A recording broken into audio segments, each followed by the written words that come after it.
പ്രധാന പാതയായതുകൊണ്ട് തന്നെ റോഡ് സൈഡിലുള്ള കടകളൊക്കെ ഉണ്ട്. പക്ഷേ അതെല്ലാം തന്നെ ഇപ്പോൾ പ്രവർത്തിച്ചിട്ടില്ല. അതെല്ലാം തന്നെ ഇപ്പോഴും പ്രവർത്തിച്ച് ഇപ്പോൾ ഈ റോഡ് നിറയെ ചെളി നിറഞ്ഞ് ഇരിക്കുകയാണ്. ഈ ചെളിയും കല്ലും മണ്ണും ഒക്കെ തന്നെ നിറഞ്ഞു നിൽക്കുന്ന ഒരു സാഹചര്യമാണ് നിലവിലുള്ളത്. അതുകൊണ്ട് തന്നെ വാഹന ഗതാഗതം പൂർണ്ണമായും തടസ്സപ്പെട്ടിരിക്കുന്നു. ഇവിടെ 2-3 കടകളുണ്ട്. അതോടൊപ്പം തന്നെ പ്രധാന പാത കൂടിയാണ്. ഈ കടകളെല്ലാം തന്നെ ഇപ്പോൾ ഒഴിവാക്കിയിട്ടുണ്ട്. കടകളൊന്നും തന്നെ ഇപ്പോൾ പ്രവർത്തിക്കുന്നില്ല.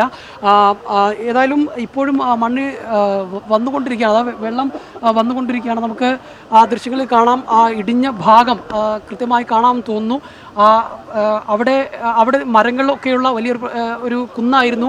ആ കുന്നിൻ്റെ മുകളിൽ നിന്നാണ് ഇപ്പോൾ ഇങ്ങോട്ടേക്ക് വെള്ളം പതിച്ചിരിക്കുന്നത്. ഇപ്പോൾ റോഡ് പൂർണ്ണമായും ഔദ്യോഗികമായി ക്ലോസ് ചെയ്തിരിക്കുന്നു. പോലീസ് ക്ലോസ് ബാർ വെച്ച് അത് അടച്ചിരിക്കുകയാണ്. ഇനി വാഹനങ്ങൾ ഒരു കാരണവശാലും ഇതിൽ കടന്നു പോകാൻ കഴിയില്ല. അത്രയേറെ വലിയ അപകട ഭീഷണി തുടരുന്ന ഒരു സാഹചര്യമുണ്ട്.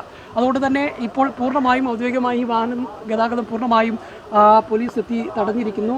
ക്രോസ് ബാർ നൽകി റോഡ് പൂർണ്ണമായും അടച്ചിരിക്കുകയാണ്. ഇപ്പോൾ മഴ ചെറിയ തോതിൽ വീണ്ടും ആരംഭിച്ചിരിക്കുന്നു. അതുകൊണ്ട് തന്നെ ഈ കൂടുതൽ മുകളിൽ നിന്ന് മണ്ണിടിയാനുള്ള ഒരു സാധ്യതയാണ് നമ്മൾ കാണുന്നത്. ഏതായാലും പോലീസ് ഉദ്യോഗസ്ഥർ ഉൾപ്പെടെയുള്ളവർ സംഭവ സ്ഥലത്തുണ്ട്. കാര്യങ്ങൾ നിയന്ത്രിക്കുന്നുണ്ട്. അവിടെ നിയന്ത്രിക്കുന്നുണ്ട്. ഇപ്പം പോലീസ് ഉദ്യോഗസ്ഥർ തന്നെ നമ്മളൊപ്പം പൂർണ്ണമായിട്ട് ഗതാഗതം നിരോധിക്കാന്നല്ലേ? അപകട സാധ്യതയുണ്ട് അല്ലേ? മണ്ണ് ഇടിഞ്ഞുകൊണ്ടിരിക്കുകയാണ്. ഓക്കെ. വാഹനങ്ങൾ മറ്റു വഴി കടത്തിവിടുകയാണ്. ഡൈവേർഷൻ കൊടുത്തിട്ടുണ്ട്. ഏതായാലും വാഹനങ്ങൾ ഇപ്പോൾ മറ്റു വഴി കടത്തിവിടുകയാണ്. പൂർണ്ണമായും ഗതാഗതം നിയന്ത്രിച്ചിട്ടുണ്ട്. ഇനി വാഹനങ്ങൾ ഇതുവഴി കടന്നു പോകാൻ കഴിയില്ല. അപകട സാധ്യത എപ്പോഴും ഉള്ളതാണ്. ഇപ്പോഴും മുകളിൽ നിന്ന് ചെറിയ തോതിൽ മണ്ണ് ഇടിഞ്ഞുകൊണ്ടിരിക്കുന്നു.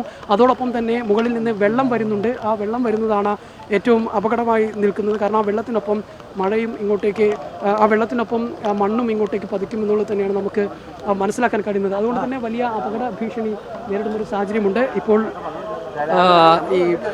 ഈ മേഖലയിൽ ഒരു അപകട ഭീഷണി നിലനിൽക്കുകയാണ്. അതിൻ്റെ ഒരു അപകട ഭീഷണി നിലനിൽക്കുന്നുണ്ട്. അതുകൊണ്ട് തന്നെ ആളുകൾ ആ ഒരു ആശങ്കയിൽ തന്നെ തുടരുന്ന ഒരു ഘട്ടമാണ് ഉള്ളത്. ഏതായാലും ഈ പ്രദേശത്തെ ആളുകൾ ഇവിടെയുള്ള ആളുകളല്ലേ?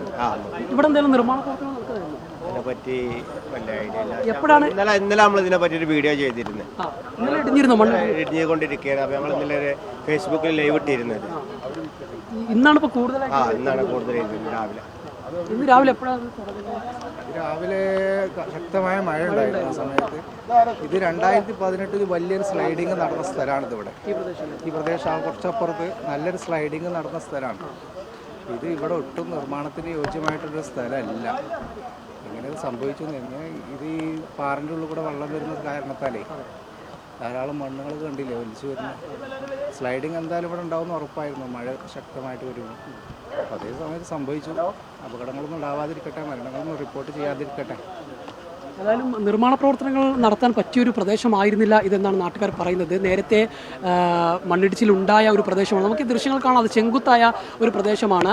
ആ പ്രദേശത്താണ് ഇത്തരത്തിൽ മണ്ണ് ഇടിഞ്ഞു വീഴുന്ന ഒരു സാഹചര്യം ഉണ്ടായത്. അതായത് നമുക്ക് ഈ ദൃശ്യങ്ങളിൽ തന്നെ കാണാം. ഇവിടെ നിർമ്മാണ പ്രവർത്തനങ്ങൾക്ക് അനുയോജ്യമായ സ്ഥലമല്ല എന്ന് നാട്ടുകാർ പറയുമ്പോൾ അത് ആ ദൃശ്യങ്ങളിൽ തന്നെ അത് ഏതാണ്ടൊക്കെ വ്യക്തമാണ് എന്നാണ്. പക്ഷേ ഇവിടെ പാറ പൊട്ടിക്കുകയും മണ്ണ് മാന്തുകയും ഒക്കെ ചെയ്തിട്ടുണ്ട്.